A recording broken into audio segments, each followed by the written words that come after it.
Welcome to the Deep Dive, where we unpack the information that truly matters to you.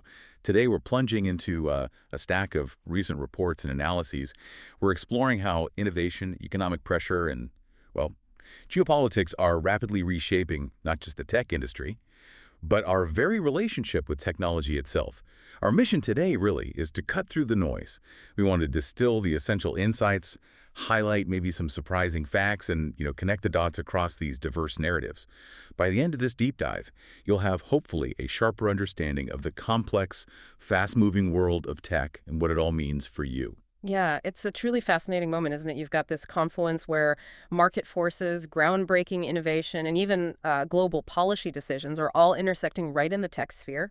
We'll try to go beyond just the headlines, explore the what and why behind these shifts, giving you the context to truly grasp what's unfolding. All right, let's peel back the layers then. Let's jump right in. We've got a lot to cover. And we're kicking things off with AI, but perhaps not in the way you might typically expect. You've undoubtedly heard a ton about AI recently. Often the discussions revolve around, sophisticated chatbots or maybe those impressive image generators. But what's truly compelling from our sources, what's really interesting, is how AI is now revolutionizing the less glamorous yet incredibly critical parts of core business infrastructure. Stuff far from the consumer spotlight. Exactly. Our first source really shines a light on this. There's a major venture firm, Excel, and they've just led a significant $35 million funding round for a company called Campfire. And this isn't just another startup trying to get attention.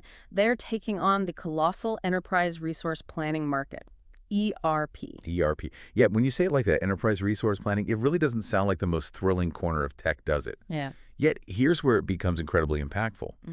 This is a multi-trillion-dollar market globally. I mean, think about the entrenched giants here. Oracle, SAP. Intuit with QuickBooks for smaller businesses, yeah. Right. And our sources emphasize that these companies were founded, decades ago, in a world entirely pre-AI. And that deeply ingrained legacy architecture, well, that's the core problem Campfire is trying to systematically solve. Current ERP solutions are notoriously difficult. They often take months, sometimes even years to implement. They frequently demand expensive consultants just to customize them. And honestly, the user experience afterward isn't great. They're rigid, demanding. So, okay, if you're someone working with this kind of software day to day, what does this new approach actually mean?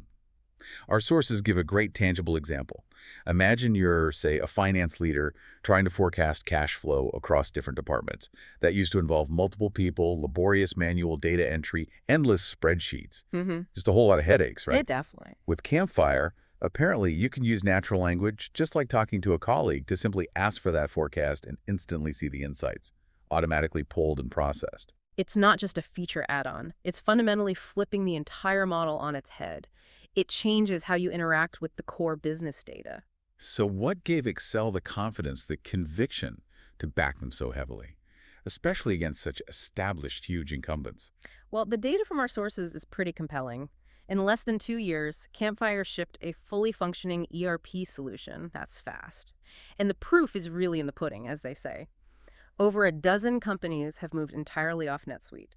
Over 100 have moved from QuickBooks. Wow, entirely. That's a big jump. It is, and they're even supporting large established companies like Reckless. They publicly announced crossing $100 million in annual recurring revenue, or ARR. ARR, yeah, that's the key metric, the predictable income. Exactly. And Reckless relies heavily on Campfire for its operations, so it's working at scale. This really demonstrates how AI is moving beyond being, just a feature or a shiny new tool. It's becoming an indispensable foundational layer of business operations. And Excel's confidence seems pretty clear. Our sources also mentioned their big investments in other key AI players like Scale AI, Perplexity, Superbase, Graphite, and Cursor. Right. They're definitely betting big on this wave. And speaking of Perplexity, their CEO specifically highlighted their focus. They want to build AI that is trustworthy and accurate, and they want to stay independent to, quote, preserve that trust.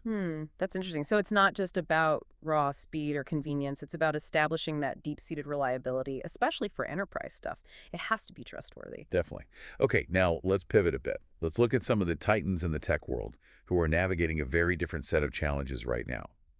Microsoft, one of the most valuable companies globally, has announced a second major wave of layoffs this year. It's a stark reminder that even the biggest players aren't immune to economic shifts. Indeed. Our sources indicate these cuts cumulatively impact around 15,000 people across these two main waves. And that's on top of other smaller reductions throughout the year. The official reason cited by Microsoft is pretty straightforward: streamlining teams, removing those middle layers of management, and reining in costs. But this really makes you pause and ask, why is a company with a staggering $96 billion in annual profit making such extensive cuts? Well, the sources point to massive AI spending as a key factor. We're talking huge figures, like $80 billion committed just to new data centers. 80 billion, okay. Yeah, and the drive seems to be to keep their profit margins flat, even with these colossal investments. There's also this intriguing hypothesis circulating, mentioned in our sources, that maybe as AI gets more sophisticated, it might be starting to replace certain engineering roles, or at least reducing the need for as many. Right, the AI replacing jobs narrative. Well, while direct, widespread employee replacement by AI isn't something we're seeing universally yet, not on a massive scale, it's certainly a developing trend to watch.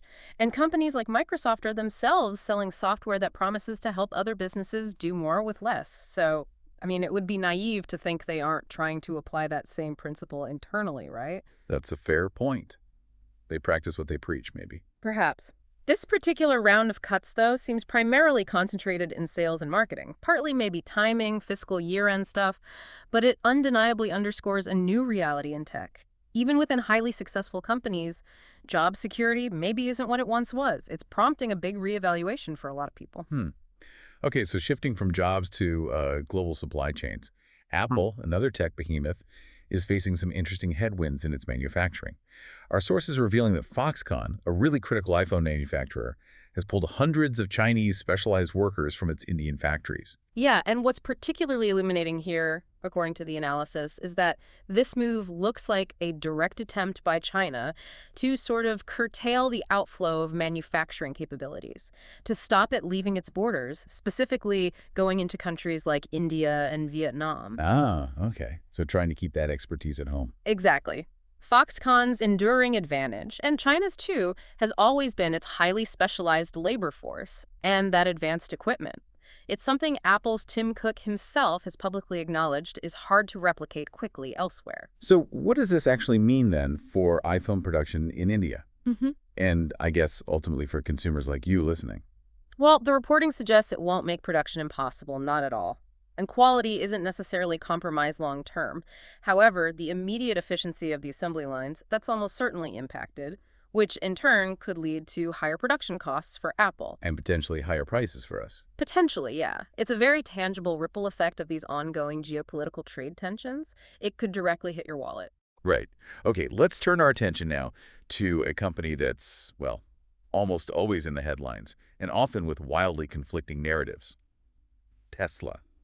Our sources present this really interesting tension between their recent sales figures and what seems like unshakable investor confidence. Yeah, that really begs an important question for anyone watching the market.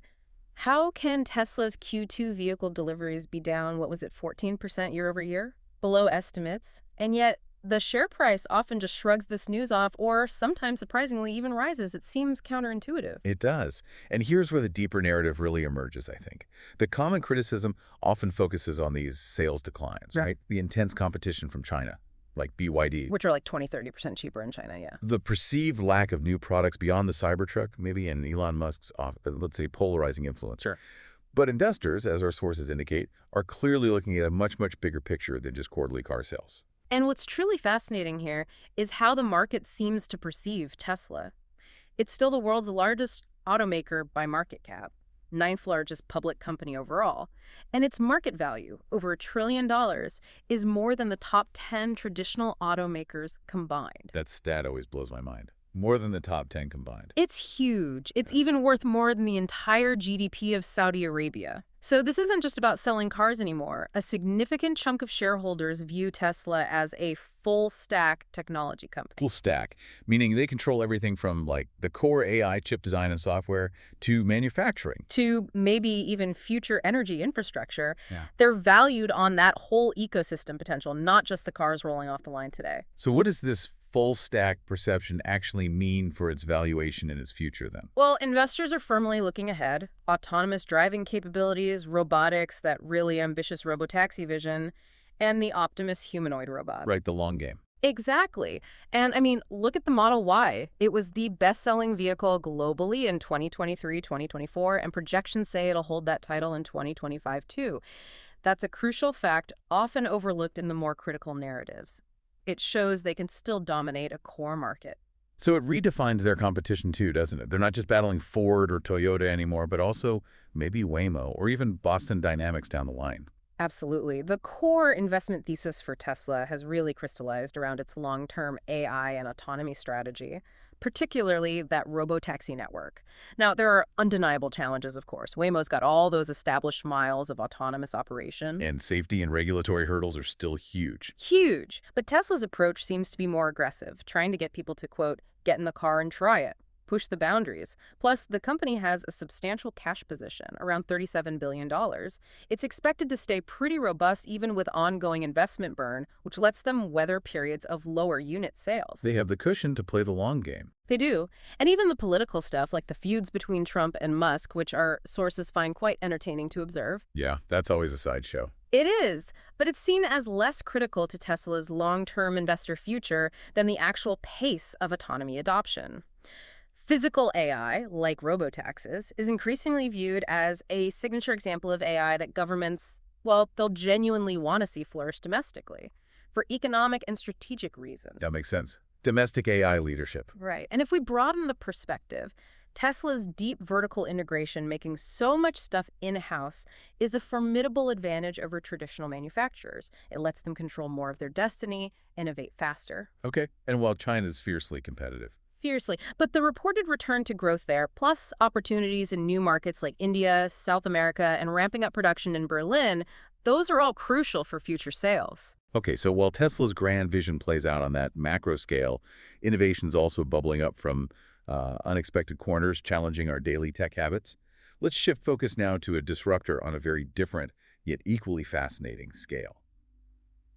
The Nothing Phone 3? Nothing. Yeah. This startup, co-founded by OnePlus veteran Carl Pei, is making waves trying to fundamentally shake up smartphone design and, interestingly, usage. What's really intriguing about Nothing is their explicit mission. They want to make phones less boring and a lot more fun. And their design language reflects that. It's sleek, minimalist, but transparent. It proudly shows off the internal circuit board that's become their signature look now, hasn't it? Yeah, the transparent back is instantly recognizable. It's a deliberate counterpoint to just the, monolithic slabs we usually see. And here's the delightful irony.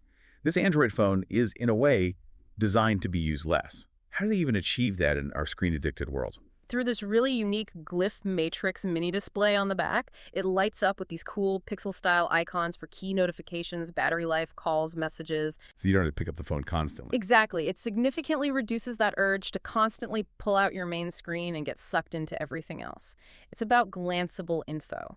It even has these quirky built-in tools accessible through the glyph, like a magic 8-ball or rock, paper, scissors. Just pure fun, really. Huh. Rock, paper, scissors on your phone back. Why not? Yeah. They're clearly targeting gadget lovers, early adopters who crave something genuinely different from the standard Apple or Samsung fare. It starts at $799.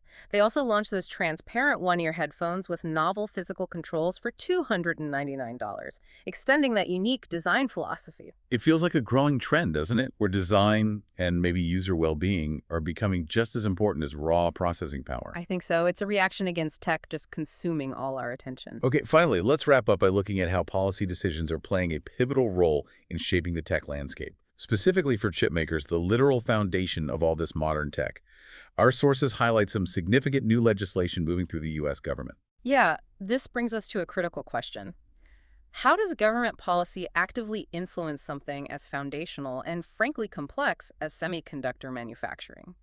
A new bill, recently passed by the Senate, proposes to increase the investment tax credit for semiconductor manufacturers.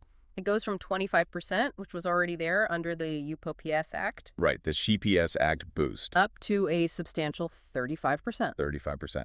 Okay, so what does that legislative change actually mean for the industry? and for the national tech strategy? Well, it's an incredibly potent incentive. It encourages companies to break ground on brand new chip fabrication plants, fabs, within the United States by 2026. And crucially, the amount of this incentive isn't capped, so it could mean potentially the greatest share of benefits for individual companies willing to make those huge investments. So it's a clear, undeniable win for certain sectors of the tech industry, a big push for domestic manufacturing. Absolutely. And if you connect this to the broader geopolitical picture, it unequivocally signals a governmental push to localize critical tech manufacturing, bring it back home or build it here.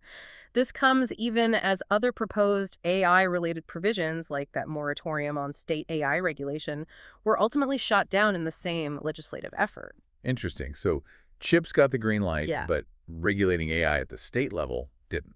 Right. And while there's ongoing debate about the overall cost of the bill, the tech-specific elements, especially the chip incentive, are largely seen as strategically beneficial. It reflects a determined effort to bolster domestic tech capabilities and secure those critical supply chains, especially given all the global tensions we've talked about. What a deep dive we've had today. Wow. From AI fundamentally transforming something as traditional, maybe even staid as ERP, Right. to the shifting ground beneath tech giants like Microsoft and Apple, those contrasting futures of mobility with Tesla, and playful new takes on smartphones from companies like nothing. It's just abundantly clear the tech world is in constant dynamic motion. There's so much happening. And what really stands out to me is how every single piece of this puzzle, whether it's a multi-billion-dollar investment in enterprise AI or a phone designed with digital well-being in mind, it reflects a deeper ongoing shift in how we interact with technology, how we consume information, and maybe even how we think about work itself. So what does this all mean for you listening in? As technology continues to weave itself into, well, virtually every aspect of our lives, understanding these underlying currents, these strategic shifts, becomes more crucial than ever. Whether you're a consumer choosing your next gadget, maybe an investor eyeing the market, or simply a curious learner trying to stay ahead, the insights we've shared today hopefully offer a valuable shortcut to being truly well-informed. And perhaps the provocative thought for you to ponder as we wrap up is this. In a world where even the most valuable companies face job cuts, where supply chains are subject to geopolitical winds, and where groundbreaking innovation often comes to the most unexpected places, how will your relationship with technology evolve in the coming years? What new skills or perspectives, or even just digital habits, will be most valuable in this ever-changing landscape? Something to think about.